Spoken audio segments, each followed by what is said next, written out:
The story you are about to hear is true. Only the names have been changed to protect the innocent. Fatima Cigarettes, best of all long cigarettes, brings you Dragnet.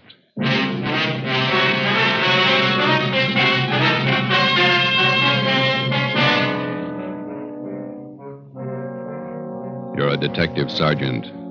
You're assigned to homicide detail. A police officer is shot down on the front steps of his home. There's no apparent motive for the shooting. The assailant escapes in a blue sedan. Your job, get him. It's amazing how many long cigarette smokers are changing to Fatima. Here is the actual report. From coast to coast, king-size Fatima has more than doubled its smokers. Yes, more and more smokers every day are discovering that Fatima is the best of all long cigarettes. Long cigarette smokers find Fatima has a much different, much better flavor and aroma. Long cigarette smokers find that Fatima is extra mild because it's the long cigarette which contains the finest Turkish and domestic tobaccos superbly blended to make it extra mild. So enjoy extra mild Fatima, best of all long cigarettes. It's wise to smoke extra mild Fatima.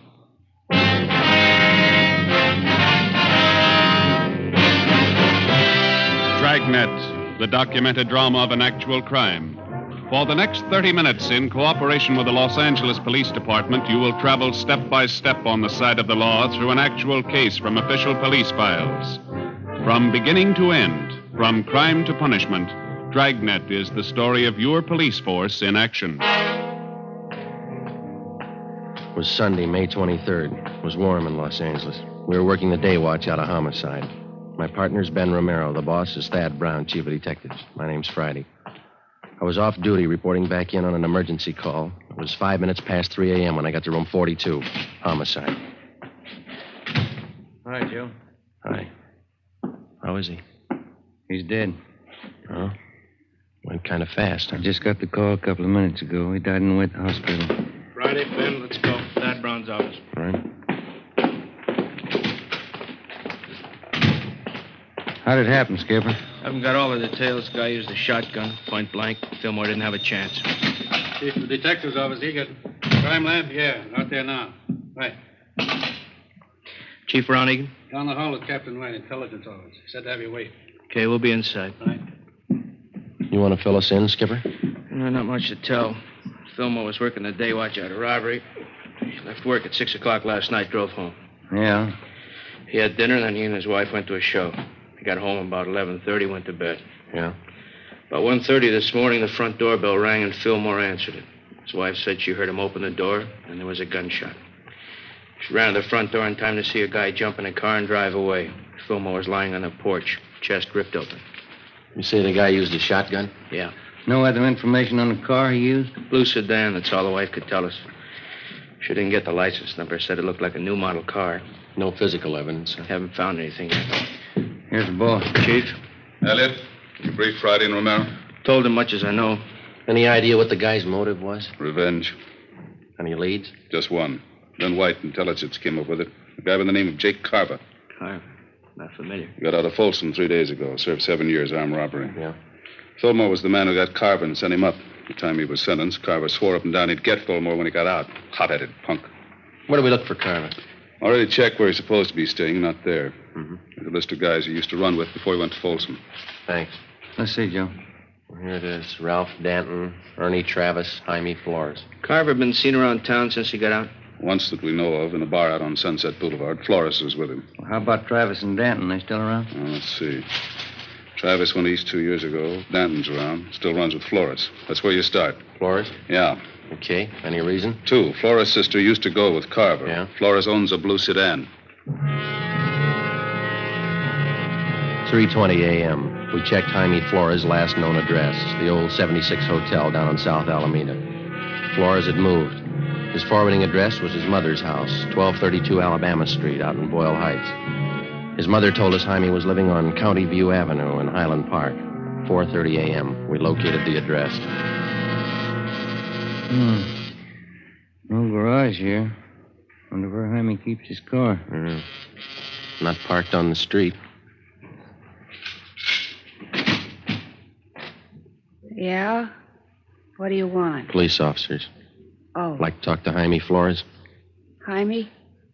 It's late. We're in bed. It's important. We'd like to talk to him.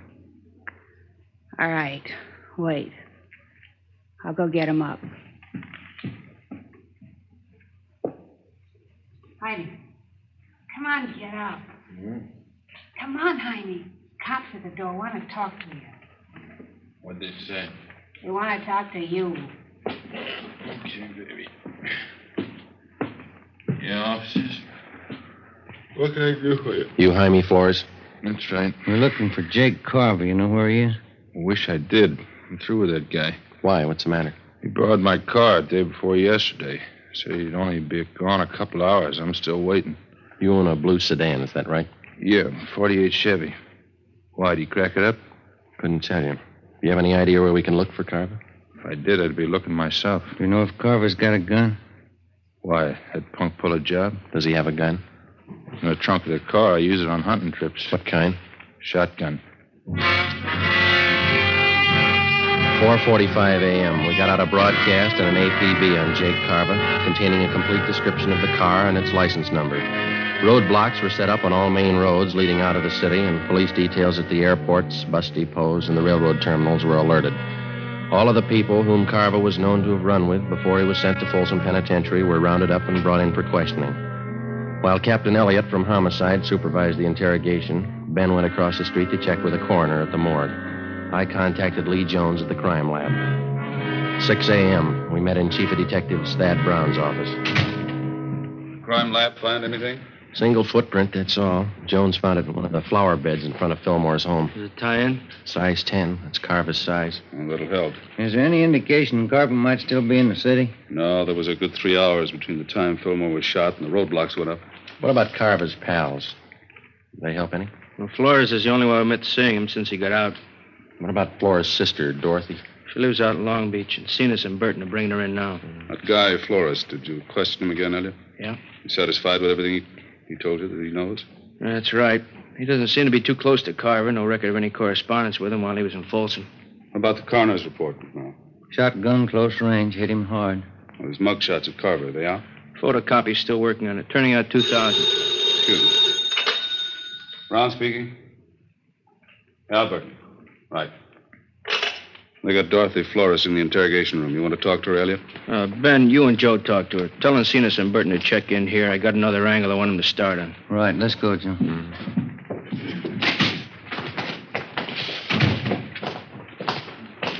He must be as mad as a hatter. 3 days out of Folsom and he kills a cop. Yeah, if it was him. You got any other ideas? You need more than a footprint. We got to find the gun, and we got to prove that he used it. Hi. You two going to take over? Yeah, Lloyd. You and Gil check in at the chief's office. The captain wants to see you. Okay. You want the policewoman to stand by? It's fine. Let's go, Gil. See you guys later. All right. Come on. You're Dorothy Flores? Yeah, You know why you're here? Jake Carver. That's what they told me. That's right. You know where he is? No. Have you seen Carver in the past 3 days? Look, I don't want any part of the guy. He's nothing to me. He never was. You used to go around with him, didn't you? 7 years ago, before he went to Folsom. Mm-hmm. What happened to your eye, Miss Flores? Those bruises there on your arm. Oh, we had a party. I fell and bumped myself. Looks like a pretty new black eye. Did you have the party last night? I told you, Jake's nothing to me. He's a crazy hothead. I don't want any part of him. Was he around to see you last night? I used to go with him, that's all. I don't care what happened to him. You saw him last night. Huh? I didn't. This is on a murder rap, Miss Flores. I didn't want to see him. He came to my room. He forced his way in. I didn't want any part of him. When was it? Early this morning. What time? About 2 o'clock, maybe 10 after. He wanted money, acted like a crazy man.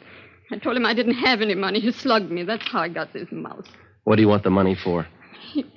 He said he got the cop who set him up.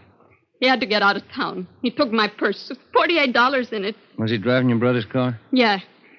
I didn't want any part of him. I got nothing in this. Did he tell you where he was headed? Mexico. He's got friends across the border. Tijuana. All right. Stay with her, Ben. And get a stenographer, too, will you? Yeah.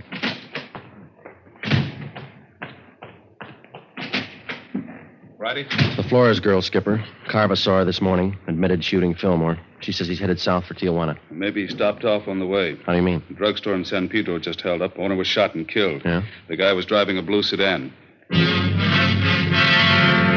An immediate alert was teletyped to the coastal town south of Los Angeles in the vicinity of San Pedro.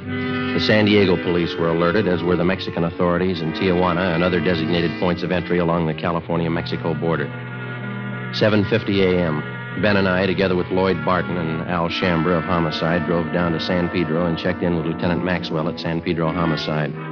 What kind of a gun did the guy use, Lieutenant? I checked the body. Looks like it could have been a .45. No chance it might have been a shotgun? No, not that kind of a wound. Who saw the guy make his getaway? My wife did. We live right across the street from the drugstore. Wife heard the shooting, ran to the window.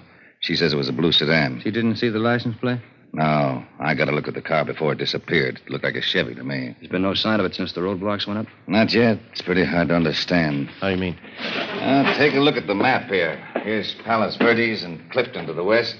Roadblocks there. Yeah, uh-huh. Here's the roadblock to the north, just this side of Harbor City. Another one northeast, near Wilmington. Yeah?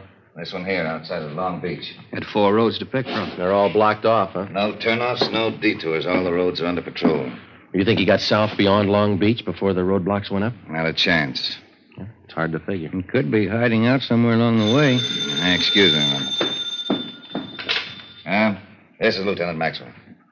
Where? Okay, be right there. Anything?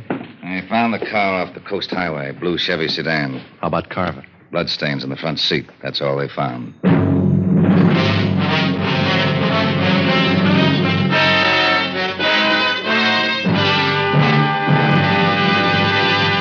You are listening to Dragnet for the step-by-step solution to an actual police case. Here, step by step, are the reasons why Fatima has more than doubled its smokers from coast to coast. Step 1. The name Fatima has always stood for the best in cigarette quality. Step 2. Long cigarette smokers discover Fatima has a much different, much better flavor and aroma. Step 3. Long cigarette smokers find Fatima extra mild.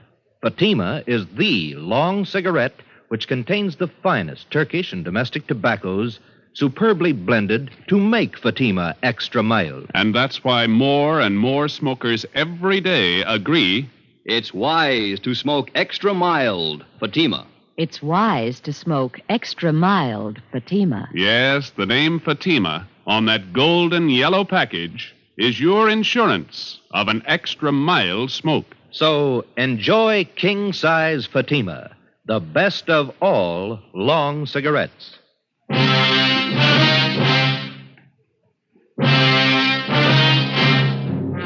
8:45 a.m. We found the blue Chevrolet sedan.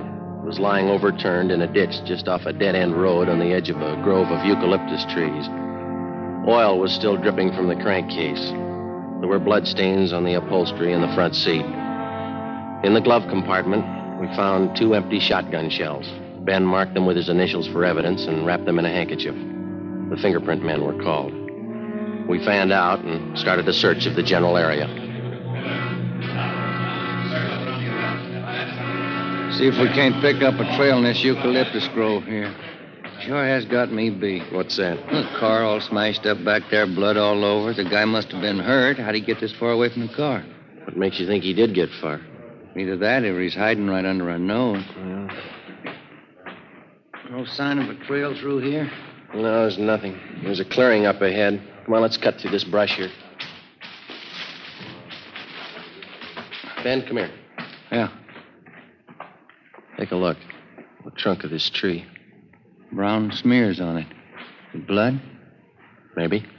Look, higher up on the trunk there's the same thing. Wait a minute. Up in the tree. Can you see anything up there? No, the branches are pretty thick. Trees go pretty high up. Good 60 feet up there. Come here, Joe. Yeah? Follow my hand. Oh, no, just over to the left where I'm pointing. Oh, yeah. Oh, cover, Ben. You all right, Joe? Yeah. Can you see him? Yeah, up near the top. Right. Wait. Stay off, Burton. Don't come in the clearing. He's up in one of the trees. Throw that gun down, then come down yourself. All right, Ben. Hit him, Joe.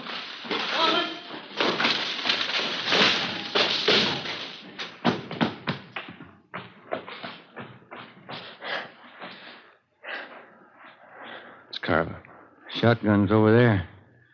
You alive? Yeah. It's a hard tree to climb. Wonder how he got up there. I don't know.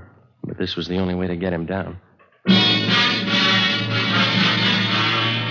We called an ambulance and had Jake Carver taken back to Los Angeles to the county hospital, the prison ward.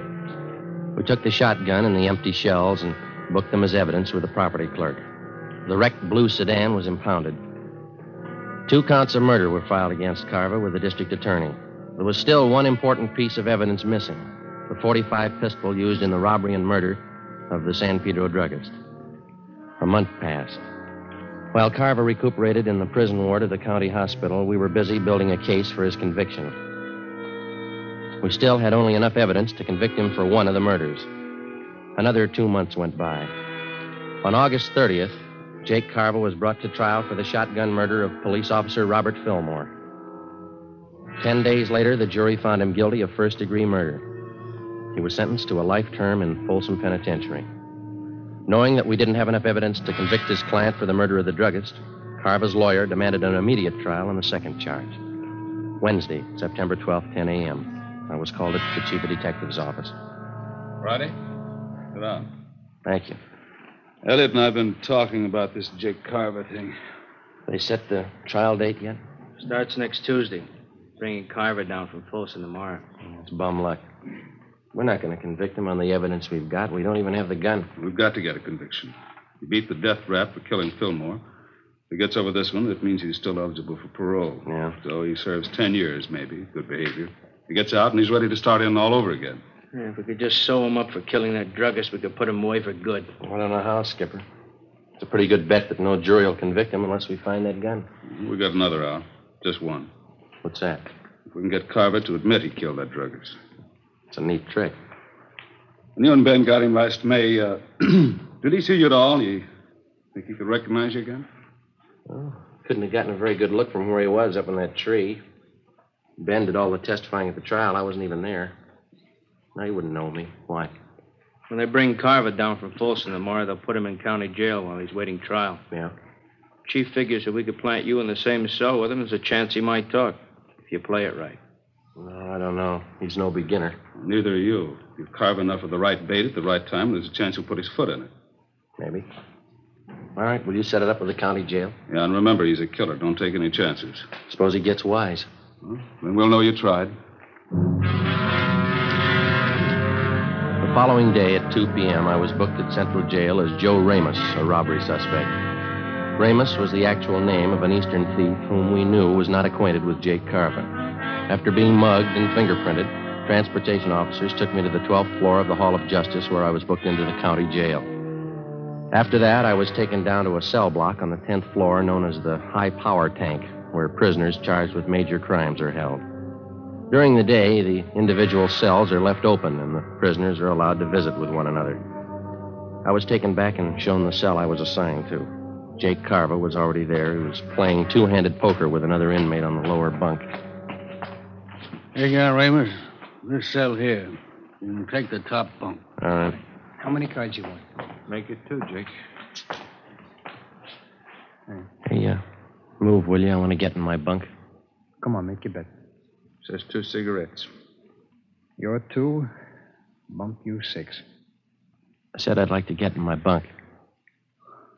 Go on, Sam, play the game. Okay, we'll see you. Maybe you didn't hear me, Sam. I said I want to get in my bunk. I heard you, Mac. I don't like shoving around like this. All right, now, sit down. What's your complaint? Didn't they tell you when you came through the door? They bury you in the hole for beefing in here. Then as long as I'm in here with you, let's get it straight right now. Don't bother me. And while you're at it, keep your rum-dum pals out of here, you understand? I don't think I do. You'll be around quite a while, smart guy. I won't forget this. Oh, yeah. Out time. Come on, here it is.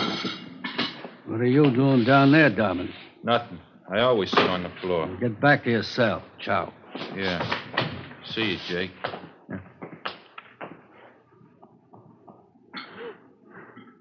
What's this junk they feed you? Boiled beef, boiled potatoes. It's a habit with them here. Junk. Can you buy from the outside? Candy. Sometimes pie. Guy comes around in the morning. Who are you? Joe Ramos. Ramos, huh? Chicago? I've been there. So have I. I'm Jake Carver. Hiya. All right. What are you up for? Talk to my lawyer. You got a smart mouth. You got a big one. You take care of your own worries, huh? I'll take care of mine. I ain't got any worries. I got it made. Hey, you want that piece of bread? I don't want any of it. Take it. Tell the truth, I never had it so good. No witnesses, no evidence. You can't touch me. Sure. That's why you're in here. 3 days passed. By playing the part of the tough gunman from Chicago, I succeeded in getting close to Carver. Because of the close confinement, I was with him almost constantly, but he still refused to confide. In a roundabout way, I pressed him as much as I could for the answer without making him suspicious. No results. 8:55 p.m. Sunday, 2 days before the trial opened. Sam, Jake Carver, and I were playing blackjack in the aisle just outside our cell. All right, Sam, hit me. There you are. Okay, I'm good. Ramos? I'll stand. 18. Pay 19. That's all for me. Me too. I'm going to hit the sack. Yeah, just when I start to come back. Always crying. Hey, Ramos, seems to me I remember you. Haven't I seen you around City Hall? Sure, I live there. All right, it's time. Lock up. No, seems to me I remember. Ramos? What's he talking about? I don't know. I got a headache. It's killing me. Yeah? Well, let me crack your neck. It'll help it. No, it's no good. You got any of them brown pills? Come on, I'll crack your neck. Loosen up those nerves. Always helps me. Yeah? Yeah, here, let me show you. Come on, turn around. Take it easy. Just relax. Let yourself go. Yeah. I'll get my hands around the back of your neck. Come on, relax. Well, this won't hurt you. All right. You got to be careful with this, though. You could break a guy's neck, you know. Take it easy, huh? What's the matter? Come on, relax. All right. Let me get a better grip on your neck. Take it easy, huh? All right, now. Yeah. All there is to it. How's that? Oh, that's not bad. Feels a little better. That works okay. Sure. Hey, I noticed you had a visitor today. One of the boys from the East? No. A friend of mine out here. He just got in town. The coppers are trying to pin a killing on him. No? Who is he? Max Wesley. A good man. Tried to say he pulled a job down in San Pedro. Pedro, huh? What kind of job? Stick up.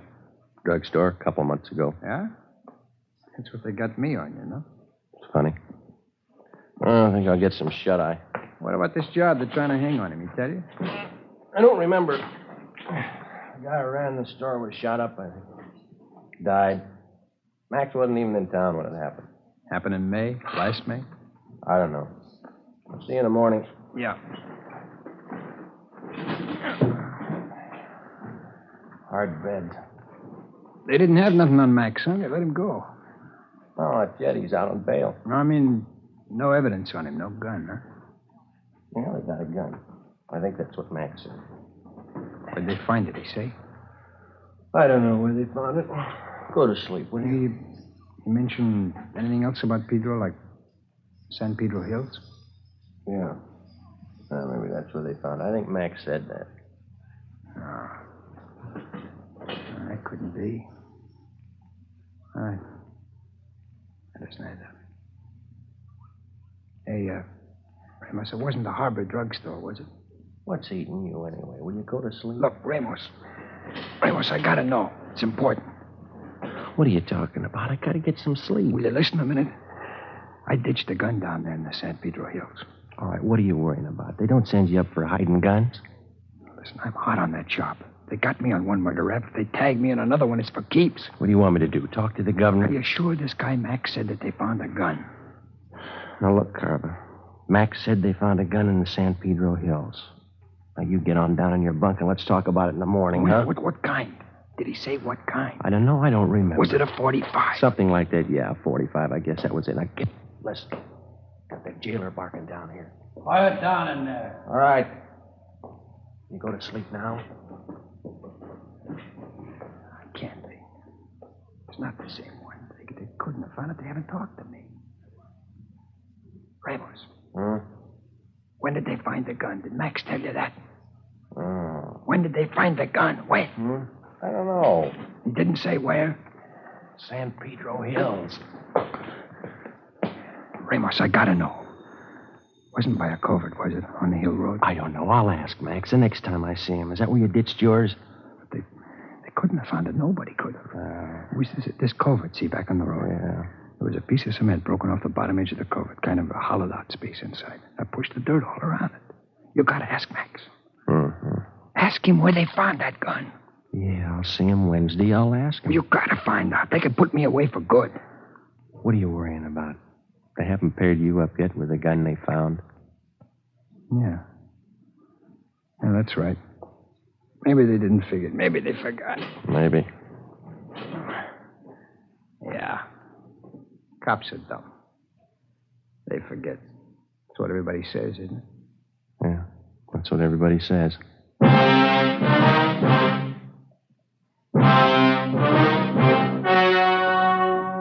The story you have just heard was true. Only the names were changed to protect the innocent. On September 18th, trial was held in Superior Court, Department 91, City and County of Los Angeles, State of California. In a moment, the results of that trial. It's amazing how many long cigarette smokers are changing to Fatima. Here is the actual report. From coast to coast, king-size Fatima has more than doubled its smokers. Yes, more and more smokers every day are discovering that Fatima is the best of all long cigarettes. Long cigarette smokers find Fatima has a much different, much better flavor and aroma. Long cigarette smokers find that Fatima is extra mild because it's the long cigarette which contains the finest Turkish and domestic tobaccos superbly blended to make it extra mild. So enjoy extra mild Fatima. Best of all long cigarettes. It's wise to smoke extra mild Fatima. It's wise to smoke extra mild Fatima.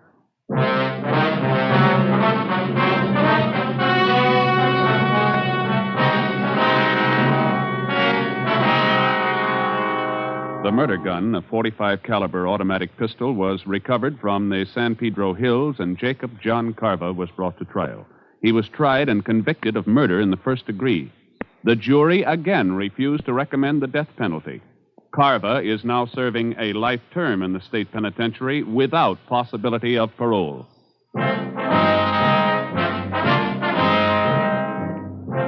You have just heard Dragnet, authentic cases from official files. Technical advice for Dragnet comes from the Office of Chief of Police, W.A. Wharton, Los Angeles Police Department.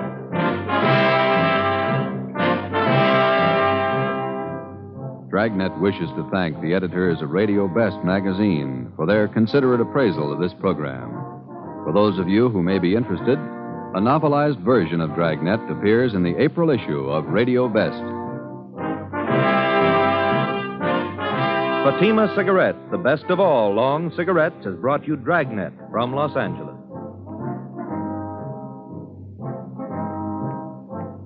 Tomorrow, hear Mr. and Mrs. Ronald Coleman in the Halls of Ivy on NBC.